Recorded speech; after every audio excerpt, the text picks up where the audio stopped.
하나님 말씀 함께 나누겠습니다. 이 시간 우리에게 주시는 하나님의 말씀, 신약 성경 빌립보서 1장 3절에서 11절까지의 말씀, 빌립보서 1장 3절에서 11절까지의 말씀, 우리 다 같이 한 목소리로 함께 읽도록 하겠습니다. 내가 너희를 생각할 때마다 나의 하나님께 감사하며 간구할 때마다 너희 무리를 위하여 기쁨으로 항상 간구함은 첫날부터 이제까지 복음에서 너희가 교제함을 인함이라. 너희 속에 착한 일을 시작하신 이가 그리스도 예수의 날까지 이루실 줄을 우리가 확신하노라. 내가 너희 무리를 위하여 이와 같이 생각하는 것이 마땅하니 이는 너희가 내 마음에 있음이며 나의 매임과 복음을 변명함과 확정함에 너희가 다 나와 함께 은혜에 참여한 자가 됨이라. 내가 예수 그리스도의 심장으로 너희 무리를 어떻게 사모하는지 하나님이 내 증인이시니라. 내가 기도하노라. 너희 사랑을 지식과 모든 총명으로 점점 더 풍성하게 하사 너희로 지극히 선한 것을 분별하며 또 진실하여 허물 없이 그리스도의 날까지 이르고 예수 그리스도로 말미암아 의의 열매가 가득하여 하나님의 영광과 찬송이 되게 하시기를 구하노라. 아멘. 할렐루야. 하나님께서 이 시간에도 귀한 은혜 주실 줄로 믿습니다. 우리 앞뒤 옆을 보고 인사 나눌 때 참 반갑습니다. 은혜 받읍시다. 인사 나누겠습니다. 예. 우리가 저번 주에 이어서 대림절 두 번째 주일을 맞이하게 되었습니다.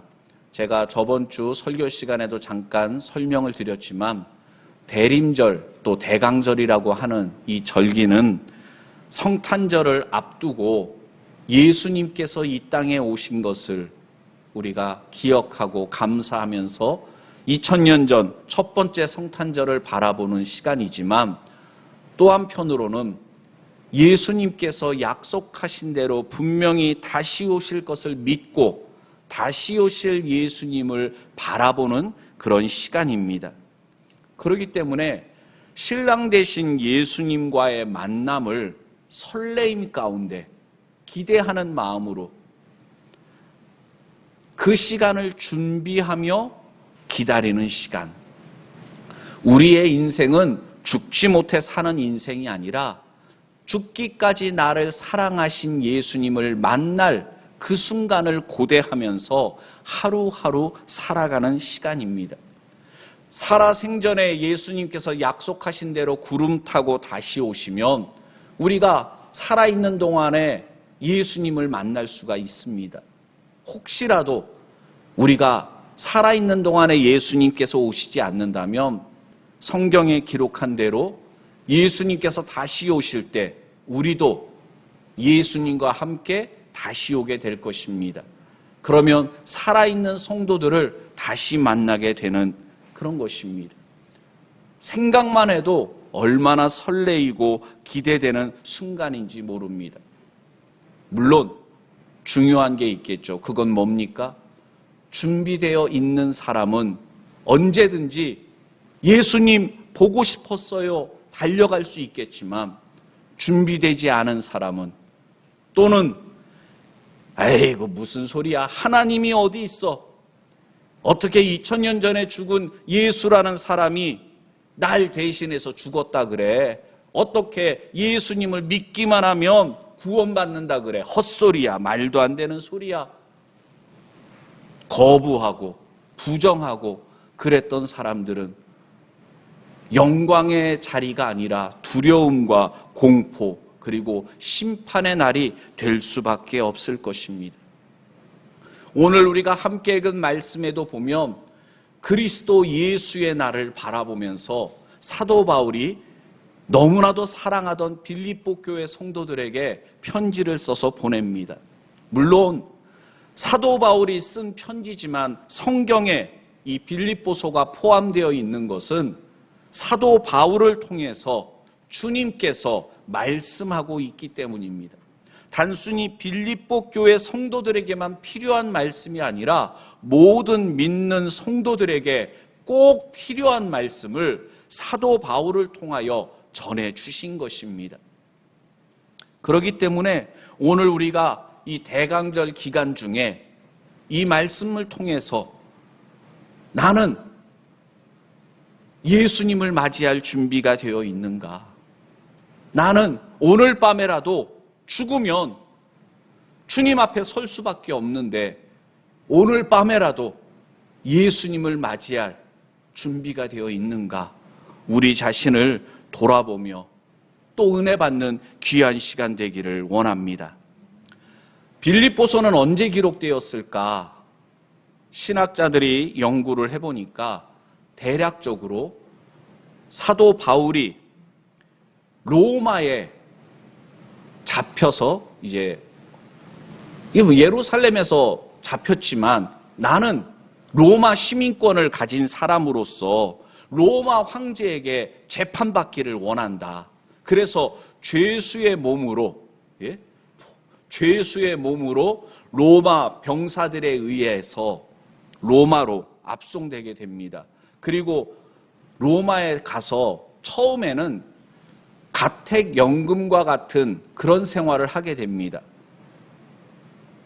지하 감옥이나 막 이런 데 갇혀 있는 게 아니라 가택연금 비슷하게. 그래서 찾아오는 사람들 만날 수도 있고, 물론 자유는 없지만 그런 생활을 했었습니다. 대략 주후 한 62년에서 63년경쯤 그런 죄수의 몸으로 재판을 앞두고 있는 그런 상태에서 빌립보 교회 성도들에게 편지를 썼습니다. 사도 바울이 로마 감옥에 갇혀 있다는 얘기를 듣고 빌립보 교회 성도들은 안타까운 마음을 갖습니다. 그래서 그들은 헌금을 모읍니다. 그리고 에바브로디도라는 사람을 통해서 그것을 보냅니다. 그리고 에바브로디도가 로마에 잡혀있는 사도 바울과 함께 있으면서 사도 바울을 수종 들고 돕도록 그렇게 했었습니다. 그런데 변수가 발생했습니다. 그건 뭐냐면 에바브로디도가 사도 바울을 돌봐줘야 되는데 반대 상황이 돼요. 에바브로디도가 병에 걸렸습니다. 중한 병에 걸려서 이거 죽는 게 아닌가 심히 염려될 정도였습니다. 그러니 사도 바울을 돕는 건커녕 사도 바울이 에바브로디도를 돌봐야 되어 있습니다. 다행히 하나님의 은혜로 질병에서 고침을 받았어요. 깨끗해졌습니다. 그래서 에바브로디도가 아프다는 얘기를 듣고 빌립보 교회 성도들이 염려하고 걱정하는데 에바브로디도를 빌립보 교회로 보내면서 안심하라고, 걱정하지 말라고 위로하면서 에바브로디도를 통해서 빌립보 교회에 대한 소식을 접했었거든요. 그래서 사도 바울이 목회자로서 빌립보 교회를 개척하고 세웠고 그들의 영적인 스승이었기 때문에 성령의 인도하심을 따라서 여러 가지 권면의 말씀을 써서 보낸 것이 바로 빌립보서의 말씀입니다. 빌립보서는 칭찬을 받습니다. 여러 가지로 환난과 어려움. 여러분들 빌립보 교회 하면은 루디아라는 그 자줏빛 장사 유명하지 않습니까? 그리고 빌립보 감옥에 갇혀 있을 때 옥문이 열렸는데 바울이 도망친 줄 알고서 스스로 목숨을 끊으려다가 간수가 가족들과 함께 구원받은 그런 일들이 사도행전에 기록되어 있지 않습니까? 그런 배경을 갖고 있는 빌립보 교회 성도들, 사도 바울이 감옥에 갇혔다고 외면하고 모른 척하는 것이 아니라 걱정하면서 여러 가지로 물질로 돕고 기도로 돕고 그런 교회인데 얼마나 칭찬받고 또 바울의 기쁨이 되겠습니까? 그러나 그 교회도 완벽한 교회는 아니었습니다. 그 교회 안에 분열, 다툼 이런 모습도 있었습니다. 그래서 다투지 마라, 하나 되라, 그런 권면의 말씀도 빌립보서에 나와 있습니다. 또 그 빌립보 교회 안에 보니까 유대주의적인 어떤 율법주의자, 또 반도덕주의자, 그 빌립보 도시 안에서 교회 안에 그런 영향을 주고 있습니다. 교회가 세상을 향해서 거룩한 영향력을 끼쳐야 되는데 반대로 세상으로부터 영향을 받고 세상의 문화, 세상 사람들이 가지고 있는 가치관이 교회 안에 들어오게 되면 어떻게 됩니까? 성도들의 신앙이 변질됩니다. 그런 문제점들을 보고 사도 바울은 빌립보 교회 성도들에게 말씀에 굳게 서도록 영적으로 무장해서 그러한 잘못된 것들과 대적하도록, 그리고 성도가 어떻게 살아가야 될 것인가, 올바른 성도의 삶에 대해서도 여러 가지로 교훈하고 있습니다. 그러면서 사도 바울이 오늘 여기 우리가 함께 읽은 말씀에도 나와 있지만 그리스도 예수의 날, 예수님께서 다시 오실 텐데 그날을 바라보면서 성도들이 살아가야 될 것을 권면하고 있습니다. 성도 여러분, 한 번쯤 이런 생각 들지 않으십니까? 지금도 믿음 지키려고 정말 힘들게 살고 있는데 요즘 코로나19로 인해서 얼마나 어렵습니까? 또 요즘 그 언론을 통해서 아프리카에 갔다 온 그 목사 부부, 그분들로 인해 가지고서 뭐 이런 확진자들이 늘어나고 있다 막 그러면서 자꾸만 언론에서 비판적으로 나오고 있을 때 그런 뉴스를 접하면 마음이 무겁습니다. 답답합니다. 왜 그때 거짓말 하셨을까? 그런 여러 가지 생각도 하게 됩니다. 그러나 성도 여러분, 그런 우리들에게 사도 바울을 통해서 주시는 말씀은 뭐냐면 더 분발해라, 더 열심을 내라, 그렇게 말하고 있는 것입니다. 지금도 힘든데 더 노력하라고요? 더 열심을 내라고요? 아유, 지쳤어요. 언제까지 참아야 됩니까? 언제까지 견뎌야 됩니까? 언제쯤이나 이 어두운 터널을 벗어날 수 있습니까? 답답한 마음이 더욱 무겁고 힘들어질 수가 있습니다. 근데 놀라운 것은 사도 바울이 빌립보 교회 성도들도 결코 평탄치가 않거든요. 어쩌면 우리보다 더 힘든 상황, 순교를 각오한 상황 속에서 믿음 생활하던 그들을 향해서 더욱 분발할 것을 말씀하면서 기쁨에 대해 이야기를 하는 겁니다. 주 안에서 기뻐해라. 항상 기뻐해라. 어떻게 그럴 수가 있는가? 오늘 이 말씀 속에 보면, 오늘 우리가 함께 읽은 본문 말씀에 보면 그 비결이 나와 있습니다. 첫 번째로 7절과 8절 말씀을 다시 한번 함께 읽어보겠습니다. 내가 너희 무리를 위하여 이와 같이 생각하는 것이 마땅하니 이는 너희가 내 마음에 있음이며 나의 매임과 복음을 변명함과 확정함에 너희가 다 나와 함께 은혜에 참여한 자가 됨이라. 내가 예수 그리스도의 심장으로 너희 무리를 어떻게 사모하는지 하나님이 내 증인이시니라. 아멘. 성도 여러분, 어떤 의미에서는 사도 바울이야말로 조급한 마음을 가질 수도 있습니다. 왜요? 2000년 전 초대교회 성도들은 예수님께서 곧 다시 오실 것이라는 재림신앙을 가지고 있었습니다. 예수님 오실 날이 멀지 않았는데 내가 지금 로마에서 이렇게 재판을 앞두고 무작정 기다리고 있을 시간이 없는데, 예수님 곧 다시 오시는데 내가 개척한 교회들, 사랑하는 빌립보 교회 성도들, 저들에게 내가 전할 복음이 있는데, 믿음이 연약한 자들을 더 세워줘야 되는데 내가 지금 이러고 있을 시간이 아닌데 조급해할 수 있어요. 그런데 사도 바울은 그런 모습이 없습니다. 조급해하거나 불안해하지 않습니다. 두려워하지 않습니다. 사람이 조급하면 무리수를 두게 됩니다. 실수하게 돼요. 아마 이번에 거짓말했다 그래가지고서 방역 수칙을 어겼을 뿐만 아니라 시간이 지나가겠다 막 그렇게 하는데, 제 추측인데 거짓말하고 싶어서 거짓말했다기보다는 정신이 없었을 겁니다. 이것저것 막 물어보고 할 때 저도 1년에 몇 번씩 헌혈하러 가거든요. 그러면 여러 가지 물어봅니다. 어디 갔다 오셨어요? 뭐 했어요? 다 물어봐요. 그러면 안 갔다 왔는데요? 병원 최근에 안 갔다 왔는데요? 이렇게 해요. 그런데 나중에 생각해 보면 갔었네? 라든가. 그러니까 처음에 질문할 때는 그냥 예 했는데 나도 모르게 틀린 대답을 할 수도 있습니다. 이건 제 추측입니다. 거짓말해서는 안 돼요. 그런데 우리가 가끔 나도 모르게 의도하지 않은 거짓말을 할 수 있단 말입니다. 문제는 뭐냐면 언론에서 자꾸만 목사 부부라는 것을 부각시키고 있다는 느낌이 들어요. 자꾸만 거짓말했다는 것을 부각시킵니다. 그렇게 해서 정부에서 최선을 다해서 방역을 하고 있는데 코로나19 사태를 잡으려고 최선을 다하는데 저 목사 부부 때문에, 저 교회 때문에 자꾸만 코로나가 확산되고 있다. 비난의 화살을 교회나 성도들에게 그렇게 비난의 화살이 가도록 유도하는 것이 아닌가, 그런 추측을 해보게 됩니다. 이상하잖아요.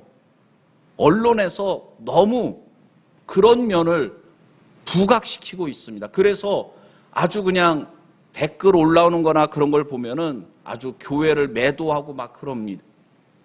사도 바울이 감옥에 갇혔을 때 사람들이 다 사도 바울을 염려하고 기도하고 빌립보 교회처럼 도와준 게 아닙니다.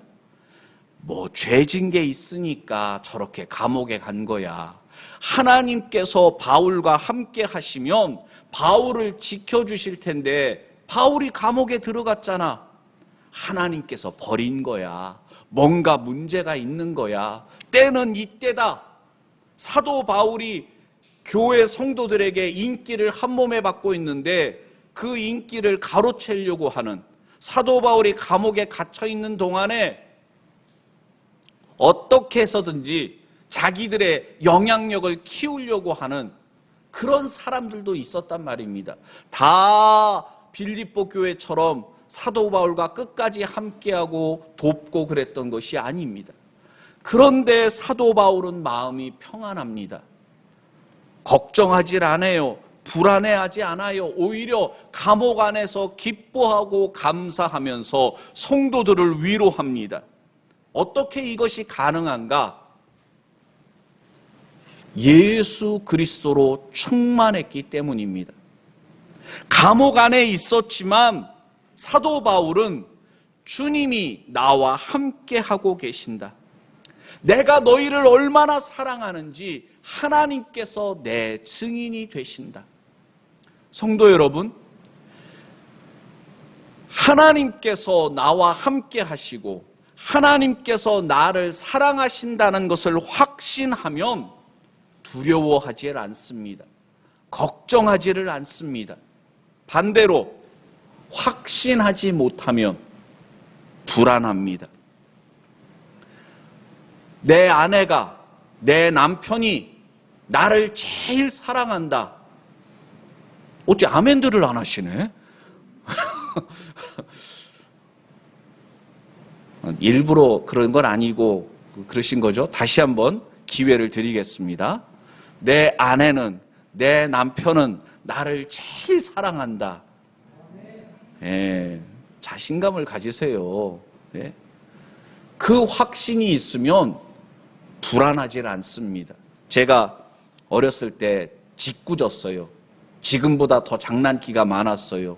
그래서 어렸을 때 집에 있을 때 전화가 오면 여보세요 하고 그리고서는 아빠 전화 왔어요. 전화 받으세요. 그러는 거예요. 그리고 아버지한테 전화를 드리고 안방에 계신 엄마한테 가서 얘기하는 겁니다. 어떤 여자가 아빠한테 전화했는데 하나도 걱정 안 하시는 거예요. 반대의 경우도 마찬가지고요. 만약에 의처증이나 의부증이 있으면 남편이 밖에 나가면 늘 불안할 수밖에 없습니다. 아내가 무슨 동창회가 있다고 간다 그러면 불안할 수밖에 없어요. 사랑을 의심하게 되면, 누군가에 대한 믿음이 깨지면 불안할 수밖에 없습니다.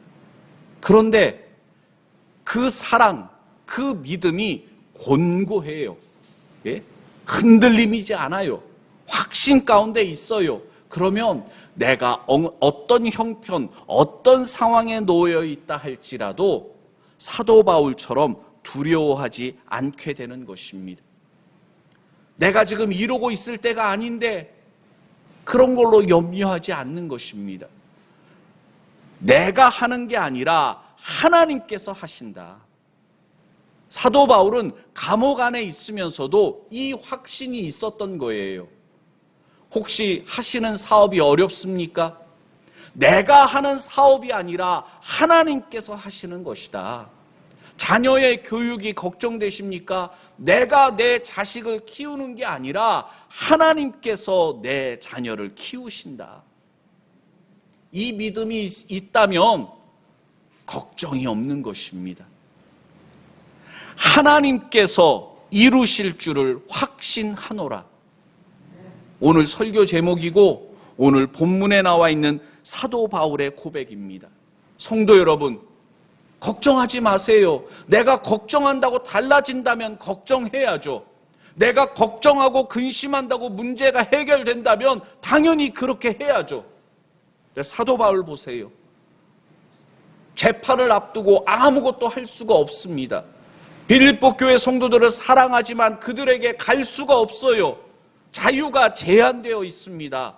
답답한 상황일 수도 있어요. 그런데 그 안에서 사도 바울은 자유함을 누리고 있습니다. 왜요? 하나님을 믿었기 때문입니다. 하나님께서 빌립보 교회 성도들을 지키시고 보호하여 주실 것을 확신했어요. 자기가 가서 가르칠 수도 있지만 하나님께서 비록 자기가 가서 가르치지는 못해도 빌립보 교회 성도들을 양육하시는 분은 하나님이신 것을 확신했기 때문에 사도 바울은 빌립보 교회 성도들을 위로하고 격려하면서 응원하고 있는 것입니다. 사도 바울이 가졌던 이 믿음, 이 확신을 우리가 가지고 살아가야 될 줄로 믿습니다. 왜 우리가 나이가 들면 들수록 집착할까요? 내려놓지를 못할까요? 다른 관점에서 보면 하나님께서 이루실 줄을 확신해야 되는데 내가 하는 거예요. 하나님께서 이루실 것을 확신한다면 내려놓을 수 있는 것입니다. 우리는 내 손에 힘이 떨어져서 내가 이렇게 힘들다고 생각해요. 네, 주님은 우리에게 너 나 믿니? 나를 정말 믿어? 그러면 손에서 힘을 빼라. 내려놔라. 왜 그런 거 있잖아요. 일본하고 우리나라 선수들끼리 뭐 배구 시합을 한다든가 그런 걸 보면 1세트, 2세트, 3세트, 5세트쯤 가면 지칠 대로 지쳐 있어요. 그러면 힘이 떨어지고 지쳐 있는데 어떻게 해요? 공격을 할 때 보면 공이 자꾸만 밖으로 나갑니다. 왜요? 힘이 너무 들어간 거예요. 지쳐 있는데 왜 힘이 더 들어갈까요? 신기하죠? 그런데 우리들도 마찬가지라는 거예요. 삶의 위기가 찾아오면 예수님을 믿고 주님께서 이루실 줄로 확신하고 맡기고 내려놓고 내 안에 평안함과 기쁨이 늘 있어야 되는데 내가 하려고 그래요. 내가 이거 망하면 나 끝장나는데 더 부들부들 내려놓지를 못해요. 그래서 자식을 망치고 사업이 엉망이 되고 우리의 인생이 꼬일 대로 꼬여져 버려가지고서 도저히 내 힘으로 할 수 없는, 내가 할 수 있는 건 아무것도 없는 상황에 이르렀을 때야 비로소 천부여 의지 없어서 손들고 옵니다. 그제서야 살 길이 열립니다. 절벽에서 벼랑에서 떨어져서 이제 내가 죽는구나 생각했는데 하나님께서 기다리신 거예요. 왜? 벼랑에서 떨어져도 우린 안 죽어요. 왜? 날 수 있는 존재거든요. 그거 없어도 살 수 있어요. 그거 안 돼도 하나님께서 우리를 사랑하시고 복 주시기로 작정하셨는데 하나님의 은혜와 사랑에서 우리를 끊을 자가 없단 말입니다. 그런데도 우리는 불안해하는 것입니다. 두 번째로 3절부터 5절까지의 말씀을 함께 읽어보겠습니다.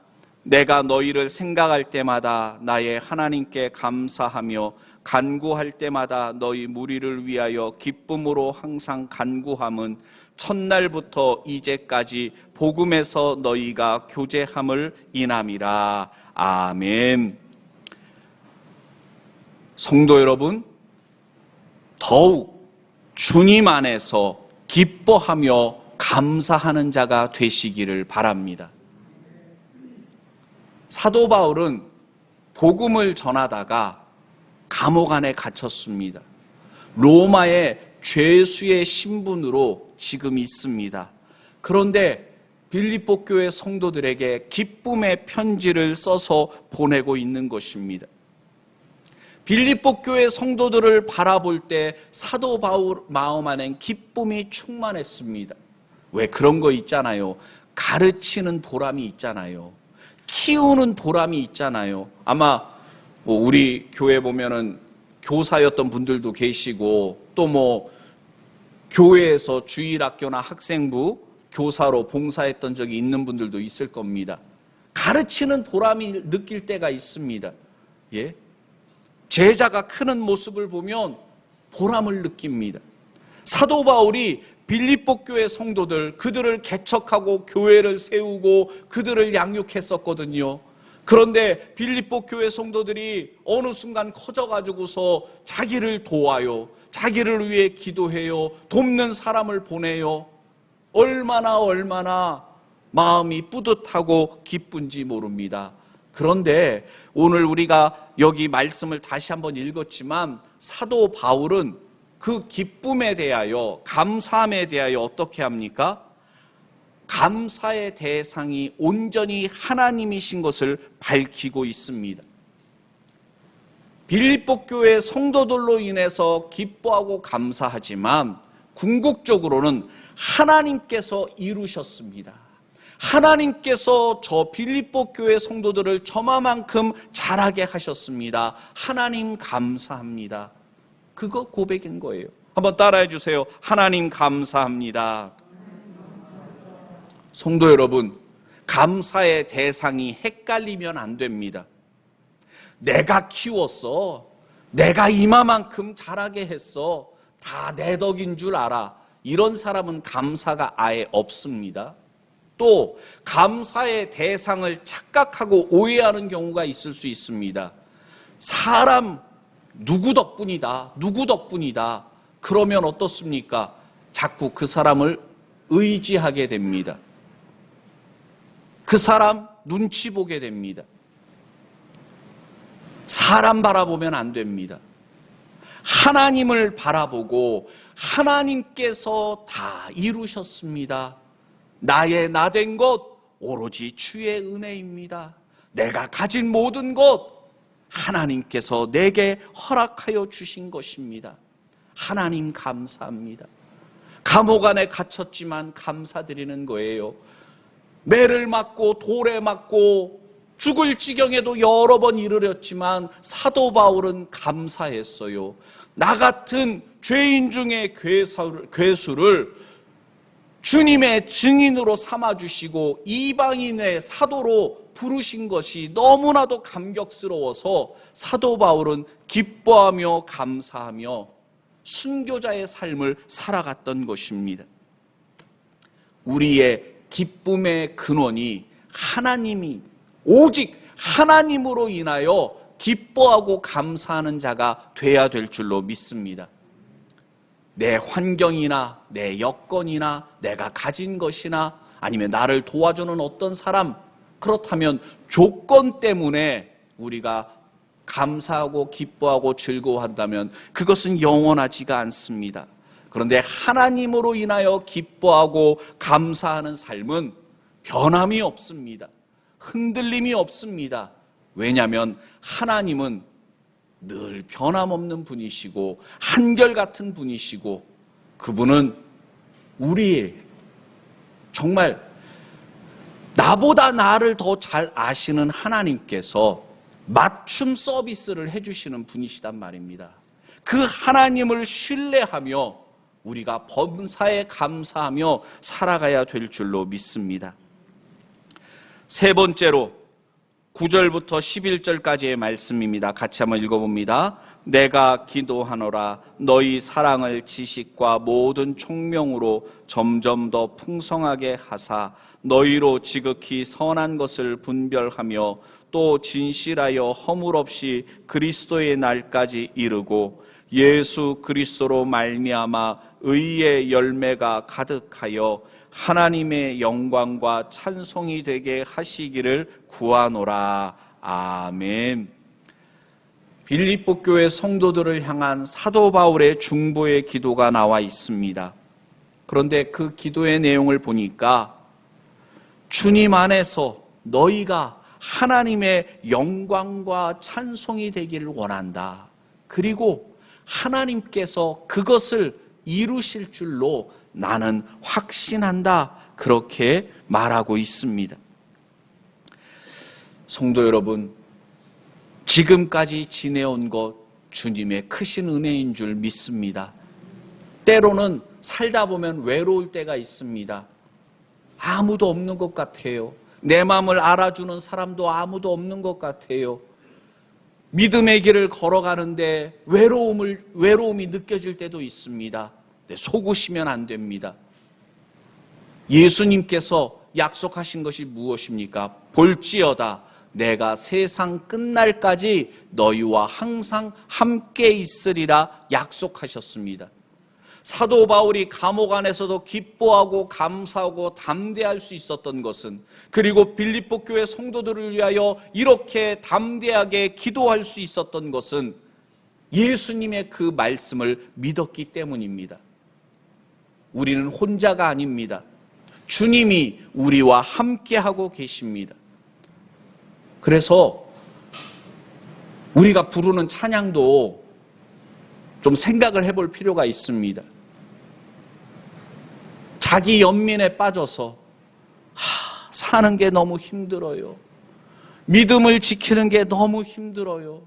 왜 이렇게 나를 도와주는 사람은 없고 나를 괴롭히고 힘들게 하고 비난하는 사람만 있는지 몰라요.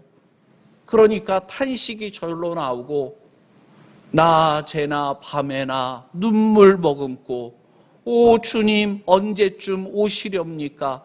이런 찬양만 부르게 됩니다. 그런데 성도 여러분, 장애물을 보지 말고 우리를 응원하시며 결승점에서 우리를 바라보고 계신 예수님을 바라보고 달려가면 주와 같이 길 가는 것 즐거운 일 아닌가? 성도 여러분, 찬송하며 사시기를 바랍니다. 예? 신바람 나게 사셔요. 한 번 사는 인생인데 죽지 못해 살지 마시고, 코로나19로 힘들고 어려운 상황에 있지만, 여러 가지 안 좋은 소식들이 들려오고 있지만, 내 안에 계신 예수님, 나를 응원하시고 나를 축복하시는 예수님, 그분을 바라보면서 한 걸음 한 걸음, 그 다음 뭐예요? 가사는 잘 알죠? 주 예수와 함께 날마다 우리는 걸어가요. 성도 여러분, 한 걸음 한 걸음 가다 보면 어느 순간인가 천국문에 이르러 있게 될 것입니다. 하루하루 힘들지만 믿음을 붙잡고 살다 보면 주님께서 우리 앞에 서 계실 것입니다. 내가 이루는 것 아닙니다. 하나님께서 이루십니다. 하나님께서 우리를 통해 영광 받기를 원하십니다. 토기장이 되시는 하나님께서 우리를 만들어 가십니다. 성도 여러분, 영적인 분별력을 가지십시오. 영적인 통찰력을 가지십시오. 사도 바울이 빌립보 교회 성도들을 위해 중보기도하면서 너희 사랑을 지식과 모든 총명으로 점점 더 풍성하게 하시기를 원한다 그랬습니다. 성도 여러분, 우리가 이 땅을 살아갈 때 생각 좀 하면서 살아가야 됩니다. 이것이 하나님의 뜻인지, 이것이 마귀가 역사하는 것인지 가려서 들어야 됩니다. 음식이라고 다 먹으면 되는 게 아니라 세상에는 불량식품도 있단 말입니다. 우리의 영을 죽이는 악한 거짓 영들도 있습니다. 분별력을 가지고 살아야 됩니다. 짧은 인생 살아갑니다. 우리에게 남은 시간이 얼마나 있는지 우리는 알 수 없어요. 그런데 분명한 것은 얼마 남지 않았다는 것입니다. 그렇다면 그 남은 짧은 시간 아무렇게나 살아야 되겠습니까? 하루하루 소중하고 의미 있게 살아가야 될 터인데, 그것은 내 꿈을 쫓아서 내가 하고 싶은 것 하면서 살아가는 것이 아니라 나를 지으신 하나님, 나를 향한 놀라운 계획을 가지고 계신 그 하나님의 뜻에 합당하게 우리가 살아가야 한다는 것입니다.